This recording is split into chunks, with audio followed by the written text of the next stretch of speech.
The wall-sized energy map flashed blood red as Nia's hand stopped above a crystal wine glass. Silverware went still against porcelain.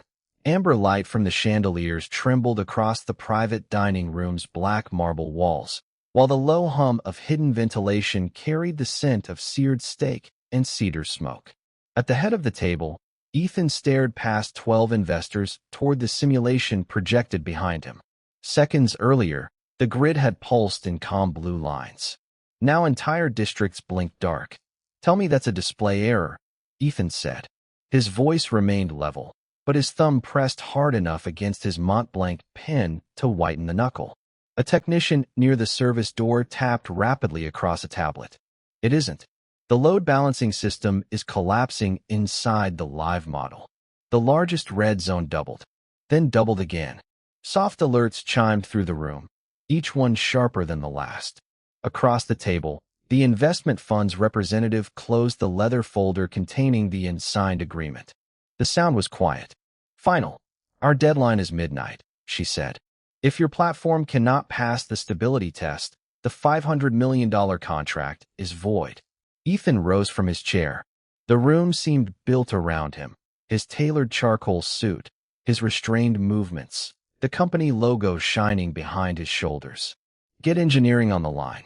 Shut down every non-essential process. Run the simulation again." Two executives reached for their phones. The technician obeyed. Red warnings spilled down the screen faster than he could clear them. Nia resumed pouring water, but her gaze returned to the model. Blue current entered through 6 regional nodes.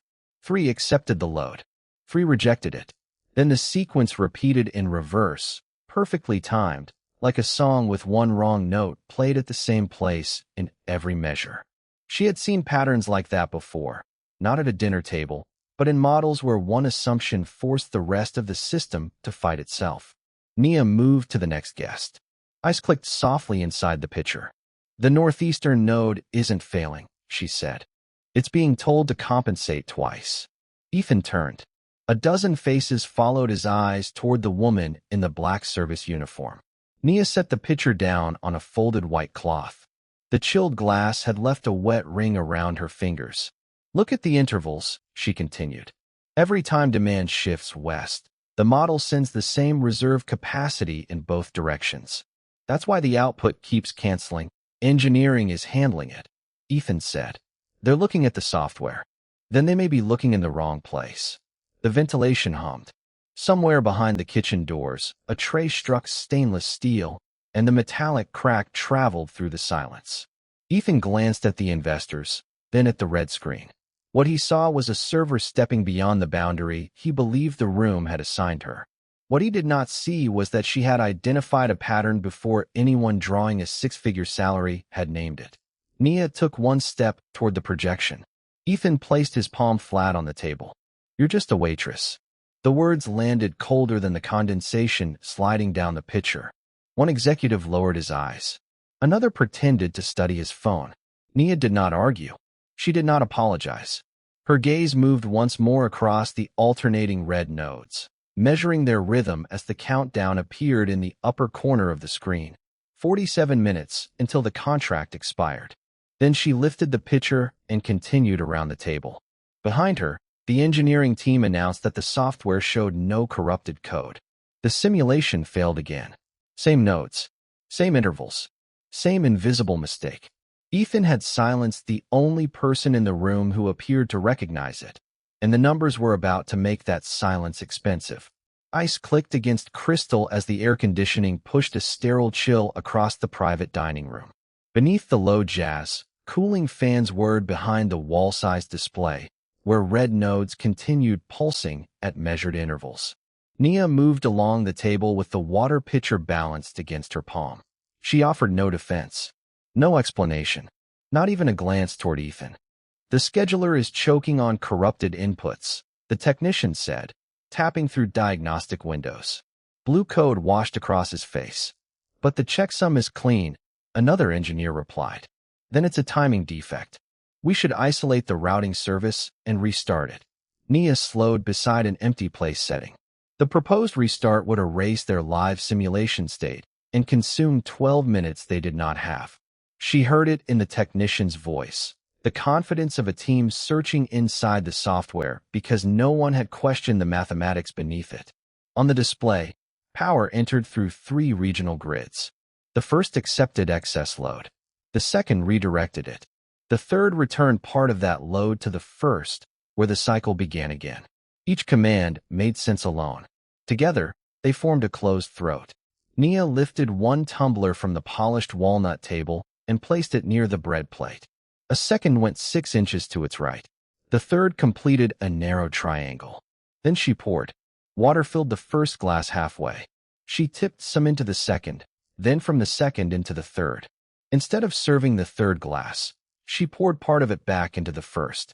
"We're wasting time," Ethan said toward the engineers. "Restart the routing service." Nia repeated the sequence. First to second, second to third, third back to first. The glass rims chimed softly each time they touched the pitcher, a delicate rhythm beneath the electronic alarm. Across the table, the investment fund representative stopped uncapping her pen. Her eyes moved from the 3 tumblers to the 3 red regions on the projection. The pattern matched. Not approximately. Exactly. "Don't restart anything," she said. The technician's fingers froze above the keyboard. Ethan turned from the screen. "We have 43 minutes. Which is why I won't let your team burn 12 of them treating the wrong problem." The representative rose, her chair legs whispering over the thick carpet. She crossed to Nia's arrangement and rotated the third glass until its edge faced the first. "You modeled the return flow." Nia set down the pitcher. Cold condensation shone across her fingers. "I set 3 glasses on a table, in the same order as the failed load sequence." The representative pointed toward the display. "And you returned the output to the original node at the same interval." Every face shifted toward Nia. The technician enlarged the routing map, then looked from its arrows to the triangle of water glasses. His jaw tightened. "The code is executing exactly as instructed," he said slowly. "That doesn't mean the underlying assumption is valid." Ethan stepped closer. The room still belonged to him. The company, the presentation, the decision to restart, but its attention no longer did. Nia could feel the maitre d' watching from the doorway. One complaint from Ethan could cost her the job before dessert. Still, she did not disturb the glasses or retreat behind her serving tray. The representative faced Ethan, her gold pen now closed in her fist. "You dismissed an observation before asking what it was based on." "She hasn't demonstrated anything," Ethan replied. "Then give her the opportunity. This is a $500 million infrastructure model, not a table-side puzzle." "Correct." The representative glanced at the shrinking countdown, then back at him. "And my fund's money is attached to whether you can recognize useful information when it appears in an unexpected uniform." The jazz faded between songs. Only the cooling fans remained, steady and dry, while the red triangle blinked above 3 waiting glasses.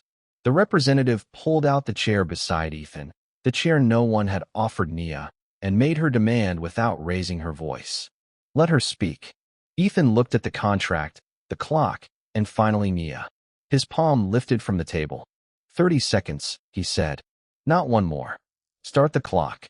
The investment fund representative tapped the timer, and white digits began falling against the red glow of the projection wall.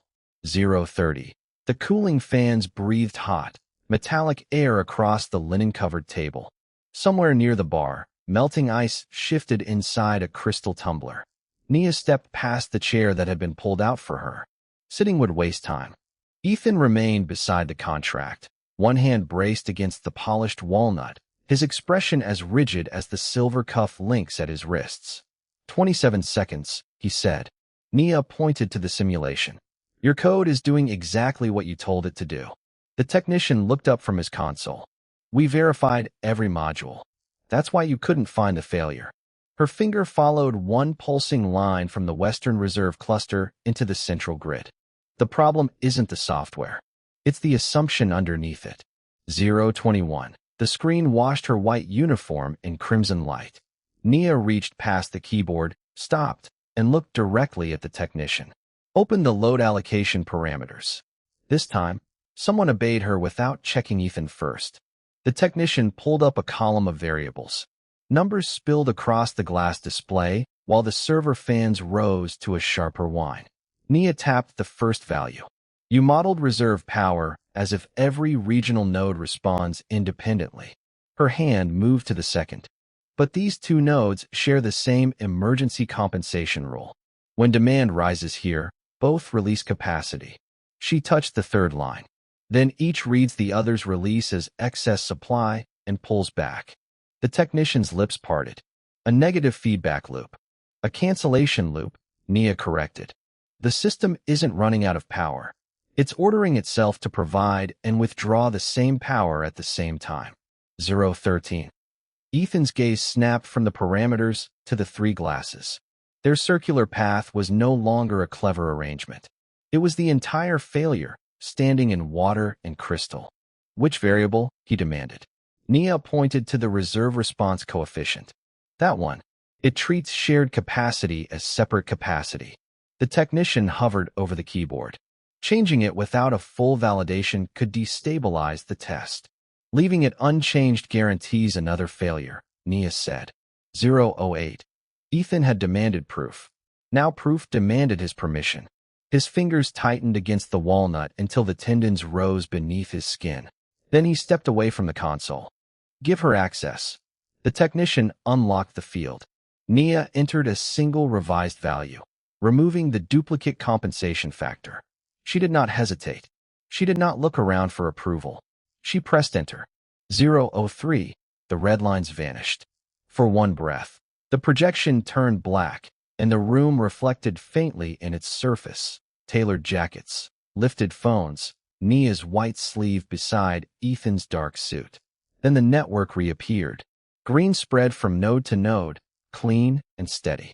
40 megawatts recovered. Then 80. Then the full reserve margin locked into place. Stability test passed. No one applauded. The jazz had not returned.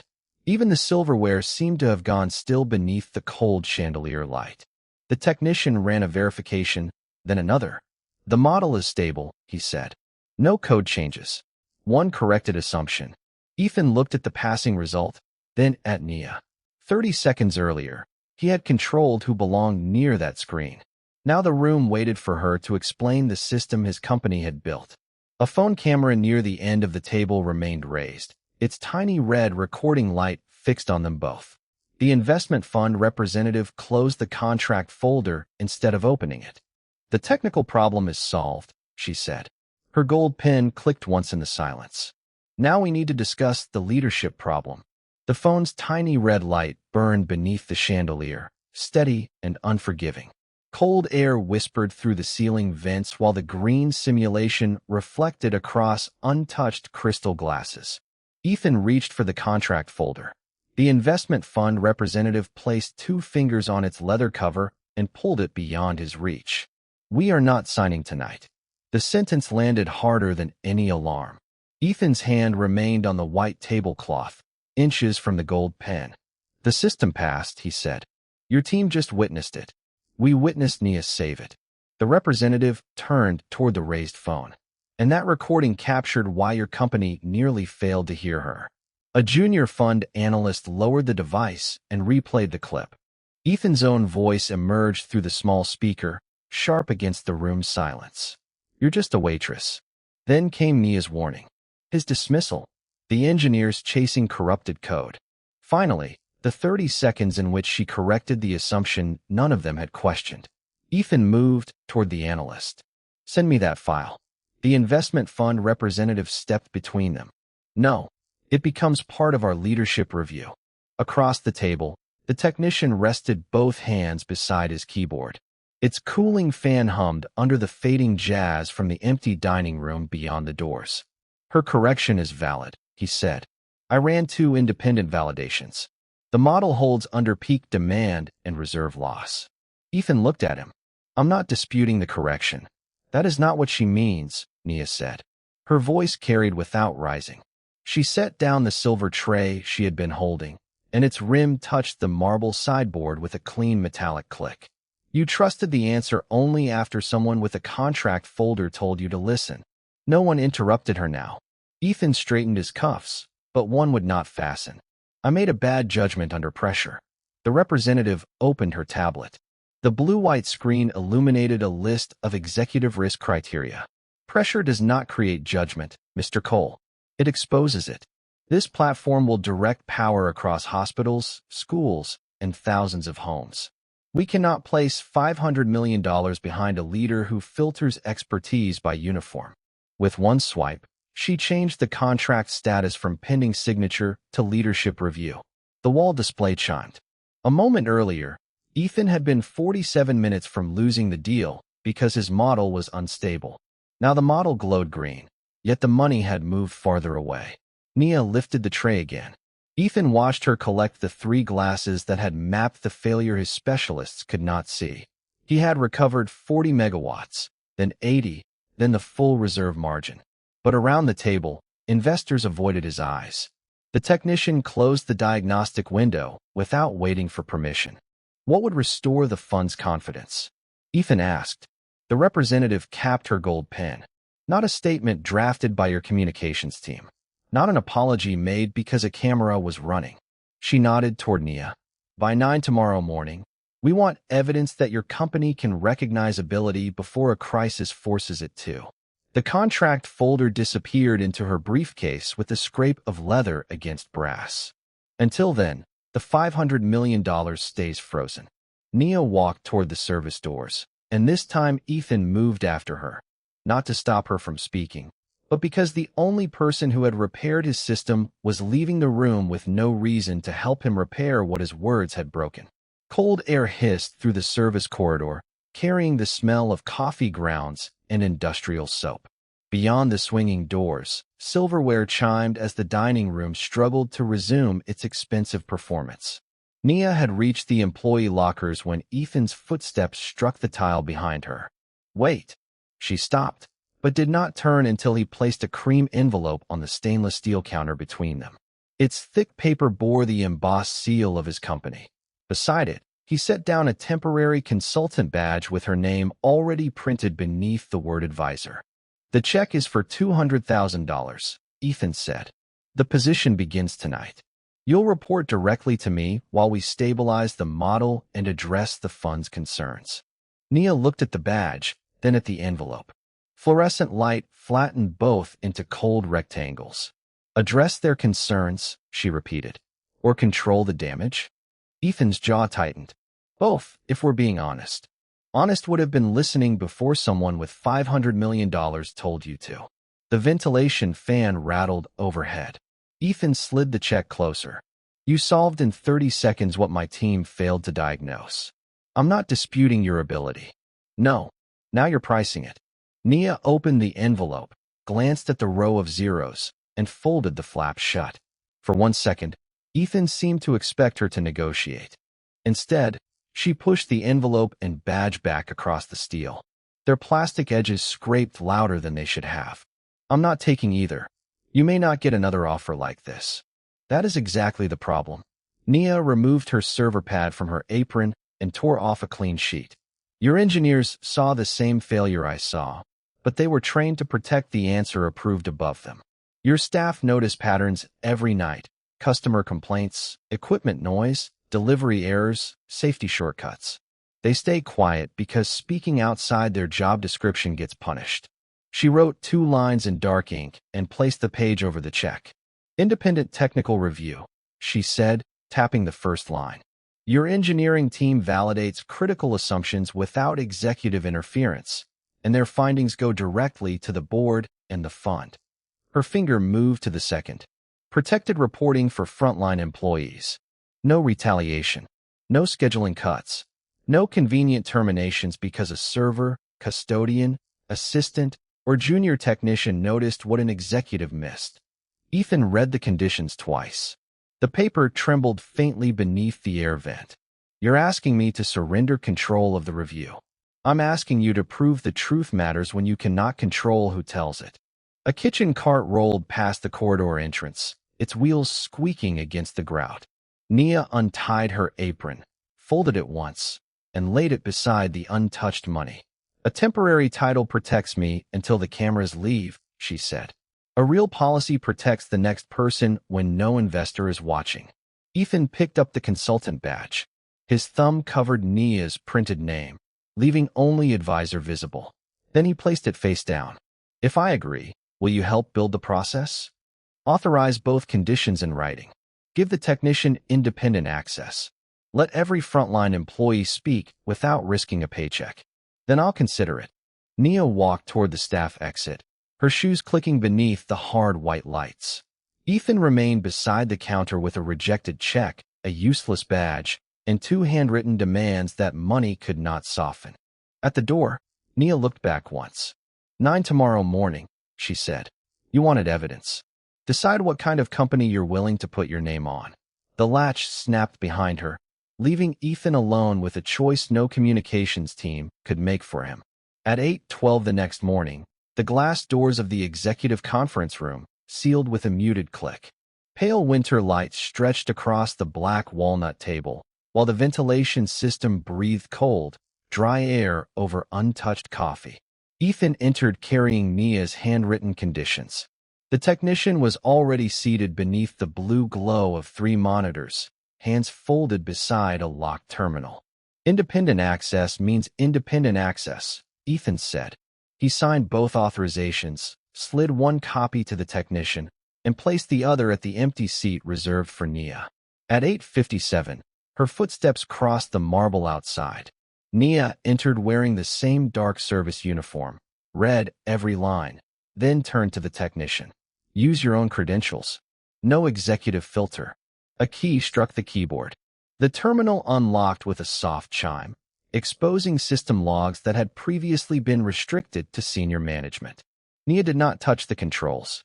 This time, the technician acted. Data rolled down the screen, load forecasts, reserve assumptions, internal approvals.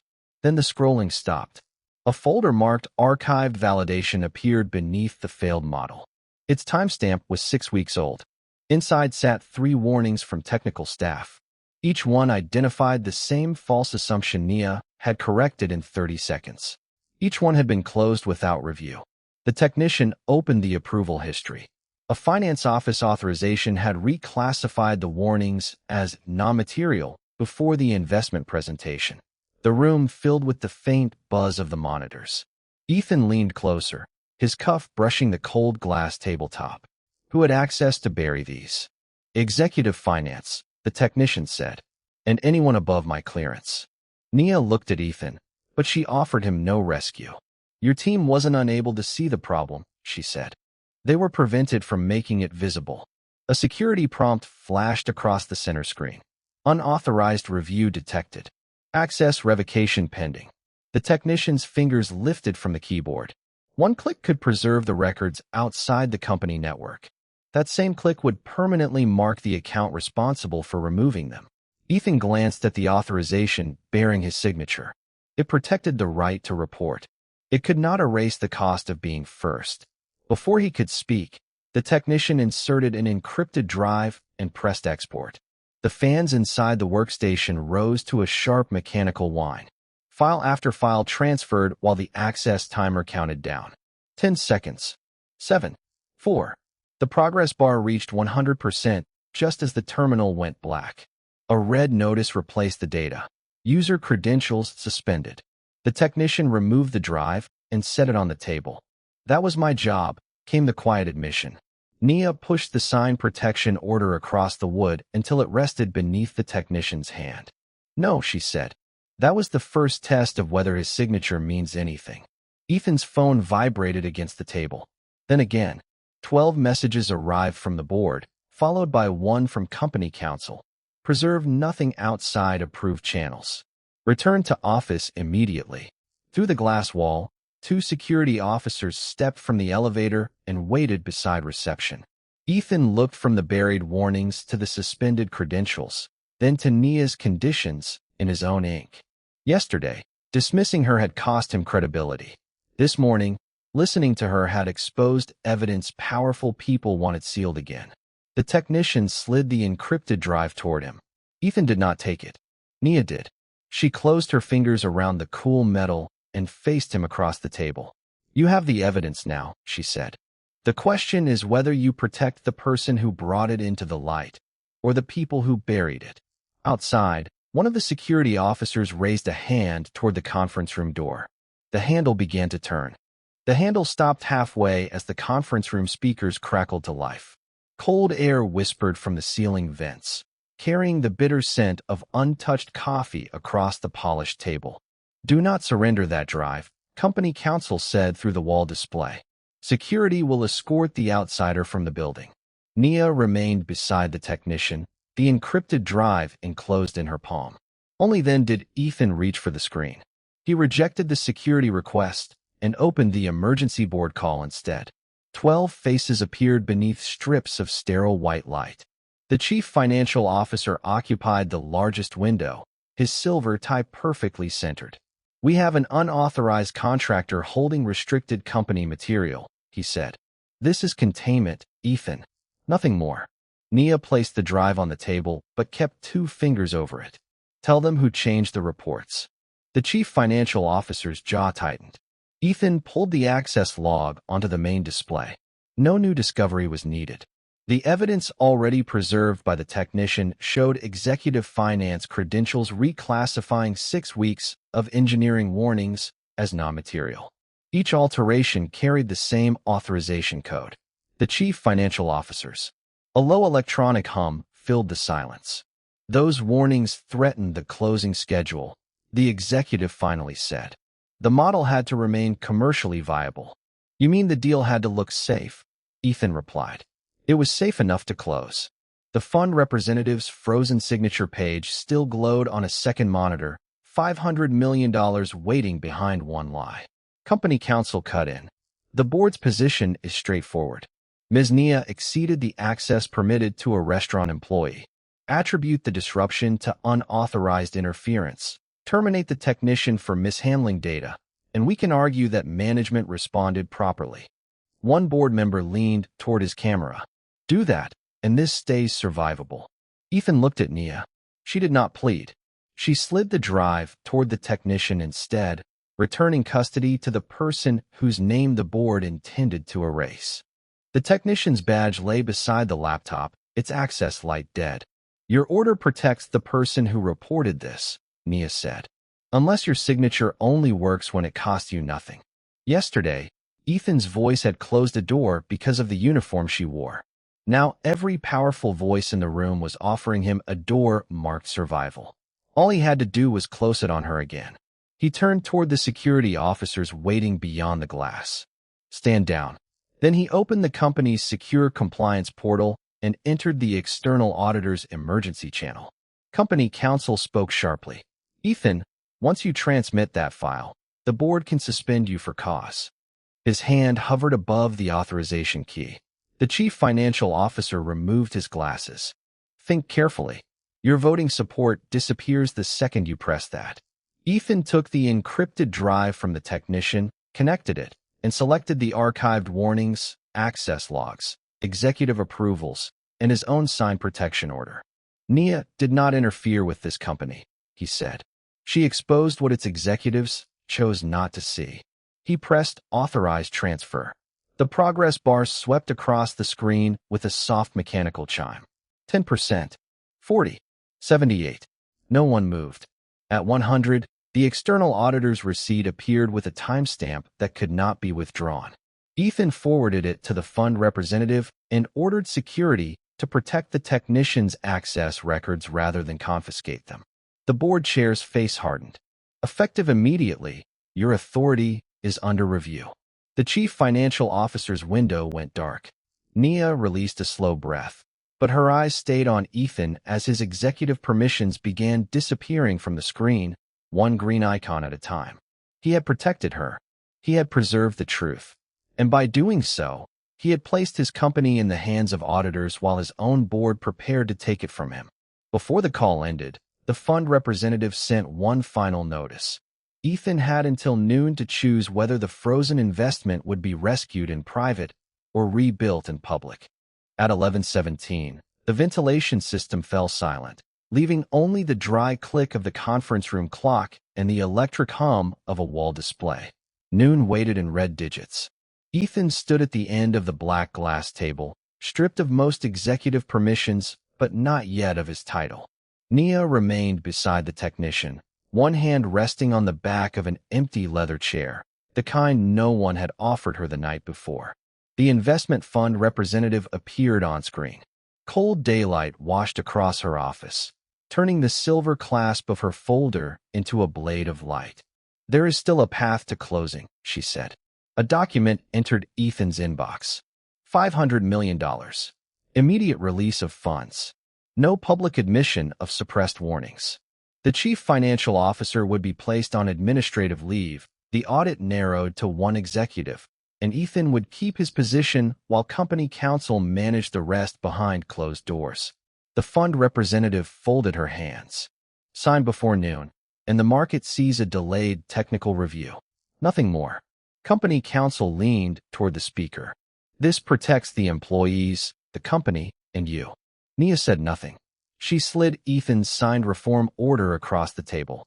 The paper whispered against the glass. Two protections stared up at him in his own ink: independent technical access and freedom for frontline staff to report risk without retaliation. The offer on his screen would preserve his authority by making those promises ceremonial. Ethan picked up the digital pen. Company counsel released a measured breath. The board chair's muted window flickered back to life. Then Ethan selected decline. The confirmation tone was soft, almost polite. "Freeze the closing," he said. "The platform does not receive another dollar until the reporting chain is rebuilt. The model is independently validated, and every suppressed warning is restored to the record." Company counsel pushed back so sharply that the chair legs scraped the stone floor. "You are surrendering control of a company you built." "No," Ethan said, removing his CEO access badge and placing it beside the unsigned agreement. "I'm surrendering the kind of control that made truth wait for permission." At 11:23, the fund representative marked the contract postponed.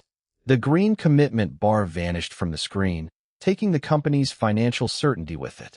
Payroll reserves, vendor schedules, and the expansion calendar shifted instantly from protected to exposed. This was no longer damage to Ethan's reputation or title. He had put the company's future on the line. Nia lifted the reform order. Independent access means nothing if the people doing the work still answer to the people who buried it. Ethan turned the laptop toward her. A new authorization waited on screen. Recovery Task Force lead, with direct reporting access to the external auditors and fund representative. No temporary advisory label. No private check. No silence clause. "Set the team," he said. "Set the process. I won't overrule your findings."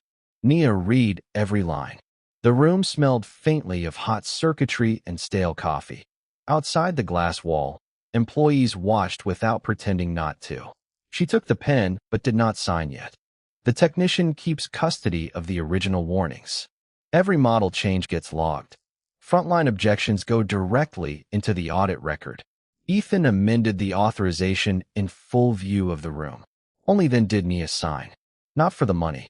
Not for the apology he still owed in more than words.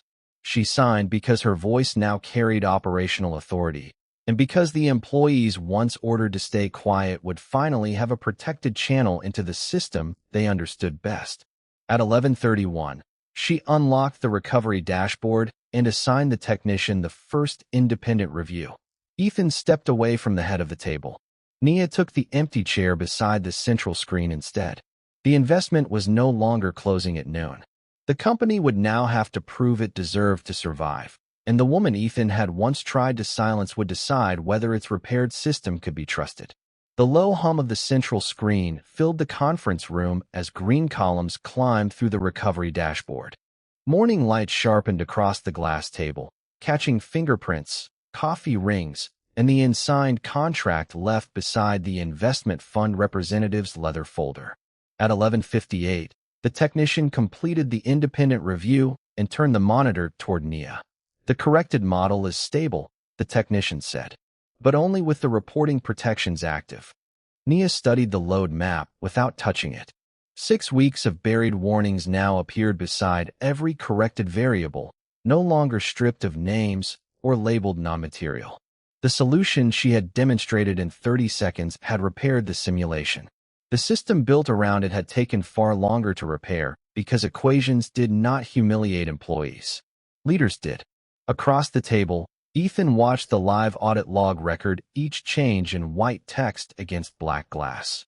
His name still appeared under CEO, followed by a colder line, Authority under Board Review. The board chair joined by video as the clock changed to noon. Company counsel placed one hand over the abandoned contract. The fund has formally postponed the investment, counsel said. Payroll reserves, vendor confidence, and the expansion schedule are now exposed. No one reached for the document. The investment fund representative closed her folder with a soft snap. We were prepared to invest in flawless technology, she said. That company does not exist. The air conditioning pushed cool air across the room, carrying the bitter smell of untouched coffee. Then she looked at Nia. Show us the company that does. Nia stood, not to perform another miracle, not to rescue executives from consequences they had chosen. She opened the protected channel and sent the corrected model, the original warnings, the audit trail, and the recovery protocol to the fund's independent technical reviewers. The upload bar moved steadily across the screen. No hidden route. No private containment.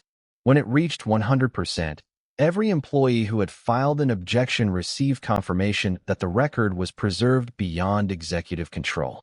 The technician's shoulders lowered for the first time that morning. Security officers stepped back from the doors. The chief financial officer's access was terminated pending investigation. Company counsel removed the closing papers from Ethan's place, while the board chair confirmed that Ethan's position would remain under review. Ethan did not argue. Instead, he slid the CEO authorization seal across the table to Nia. Its brushed metal felt cold beneath her fingers. Your task force reports independently, he said, including on me.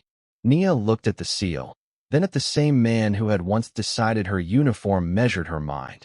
Especially on you, she replied. Ethan signed the permanent charter. That signature cost him control, not merely reputation. It gave the technician protected employment, preserved frontline objections as binding audit evidence, and made Nia's authority enforceable even if the board removed him. 3 weeks later, the fund's reviewers returned.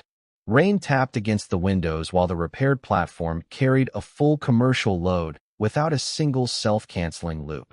The investment fund representative signed a revised agreement, not as a reward for silence, but because independent oversight was now written into every dollar. The investment remained worth $500 million. The real problem had never been the failed model. It was a room where truth needed permission from power before anyone would hear it.